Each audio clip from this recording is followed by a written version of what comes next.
Hey everybody, Michael here. Today I've got a real treat for you. One of my favourite singers, currently out of Ireland. He used to be a baritone. He is now Ireland's leading operatic tenor from Kerry. Put your hands together for Gavin Ring on Ireland with Michael.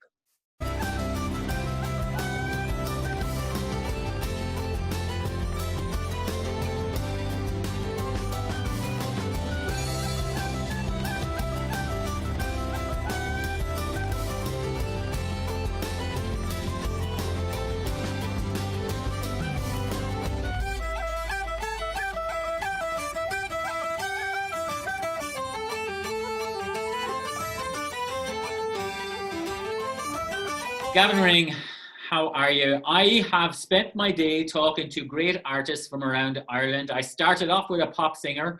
I've just finished speaking with one of our great crime writers.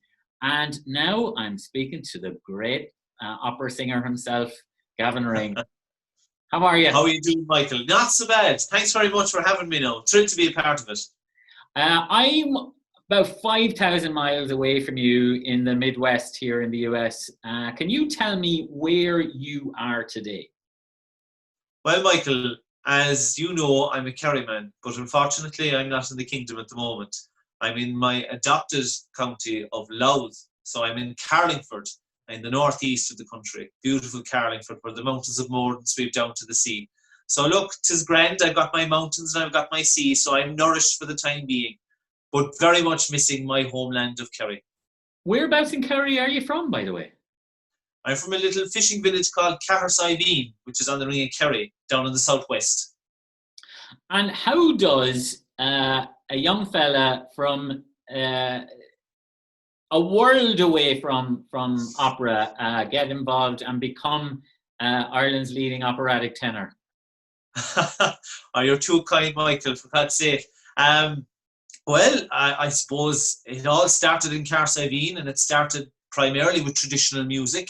And I started studying piano as well while I was down there, so I had a lovely mix of classical and traditional growing up. I suppose in a way it was my mother that kind of saw that I had a bit of a flair for it, and she then said that I should maybe go and take some singing lessons. And as luck would have it, when I was 12, I got a scholarship to St. Finian's College in Mullingar, and I got formal training from then on in all sorts of things. But singing was my first love, and I caught the bug very, very early on. And I suppose, look, that's the long and the short of it. I've had a wonderful career up to now, and everything is, all good. Oh, the days of the Kerry dancing, oh, the ring of the piper's tune, oh, for one of those hours of gladness, gone, alas, like a youth too soon. When the boys began to gather in the glen of a summer night, and the Kerry piper's tuning made us long with wild delight. Oh, to think of it, oh, to dream of it, fills my heart with tears. Oh, the days of the Kerry dancing, oh, the ring of the piper's tune, oh, for one of those hours of gladness, gone, alas, like a youth too soon. Now, can I just ask, I have one real important question. Your career really began when you got to Wexford, am I right? Yeah, I suppose, yes, absolutely. I'm broken. You're a true yellow belly, as they call you. I am. There's two parts to that question, there's two answers to that question, Michael. Wexford was the very first kind of international gig I ever got back in 2010 when I was a young baritone, believe it or not. I didn't know that. What opera was it? So I was in the chorus for two operas, The Golden Ticket by Peter Ash and Virginia by Mercadante. And then I had some roles in the short works. I played Marcello in La Boheme, and I did recitals, and I did a whole lot of concerts down there. But I'll tell you, it was a fairly intense couple of months, and it was a baptism of fire, I suppose, in many respects, because I suppose coming from Kerry, I would have been very easygoing about most things. But the world of opera is, it is fire and brimstone. You've got to be prepared. You've got to know exactly what you're doing. It's intense. It's dramatic. And I guess I was given all that experience down at Wexford in 2010. But then, actually, interestingly enough, Wexford came a calling again as a sort of a starter or a fire starter for my new chapter in my singing career. An awful lot of you, or not a lot of your viewers, might know that I've switched over to tenor in the last 18 months, and Wexford was my very first major gig as a tenor. It was like it was a roller coaster in a way.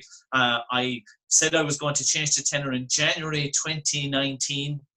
I did an audition for Wexford in February 2019 for the role of Azim in Stanford's The Veiled Prophet.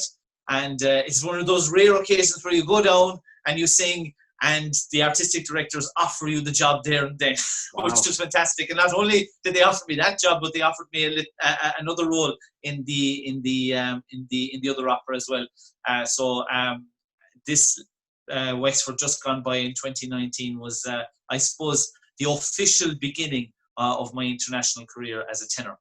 So you're in isolation at home up above with your family, and it's lovely to be able to spend a bit of time with your family. What do you miss most about life outside in Ireland? What do you look forward to? Because pretty soon now things are going to start opening up. Oh yeah, well, look, when you're a performing animal, as you know yourself, Michael, you always need to be performing. You always need to be on stage. It's part of who you are. It's part of your DNA to be performing and to be singing and to be communicating with people. So obviously it's been very hard the last number of weeks. I miss that terribly. But I also miss the sort of, the everyday sort of ordinary kind of ins and outs of the rehearsal process. I thought that, the idea of missing a Ryanair flight would have been, totally out of the stratosphere and incomprehensible. But I really do. I miss the cut and thrust of going through airports and landing in different cities throughout Europe and throughout the world and sort of sampling the life there and performing there and then coming home again. I miss every bit of it, to be honest with you, Michael, and I'm only chomping at the bit now to get back into it. I miss that too, big time. Travel is one of the greatest gifts that we get as performers. It's the biggest perk, I think, really, in a way. It was funny. Google sent me a little report of, let's say, all my sort of travels last year, and it was something like 67 different cities, 20 different countries and all this sort of thing. And, I got my report for this month or whatever it was. It was just like, you stayed in Carlingford, County Louth. Well, there are worse places to be. Oh, well, exactly. And I mean, one of the big things that you sort of crave as a performer when you're on the road so much is more quality time with your family. And I'm certainly getting that. And I have to say, I'm very grateful for the fact that I've been able to spend so much time with my lovely wife, Nicola, and our two daughters, Clara and Eva. And, the weather has been glorious here in Ireland, thank God. So we've been really sort of taking advantage of that and just enjoying the quality time that we have together. Because, as you say yourself, sooner or later, things will start to tick over again.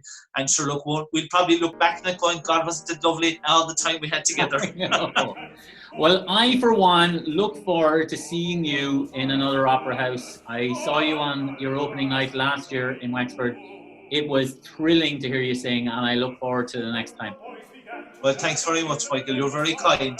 You're not open for representation by any chance, are you? Because all these wonderful compliments I've been getting, honest to God. I can get you a gig or two over here, probably. Oh, listen, I'll be the first one there. I'll swim over for you. I will see you soon, Gavin Ring. Take care. No bother. Thank you very much, Michael. God bless.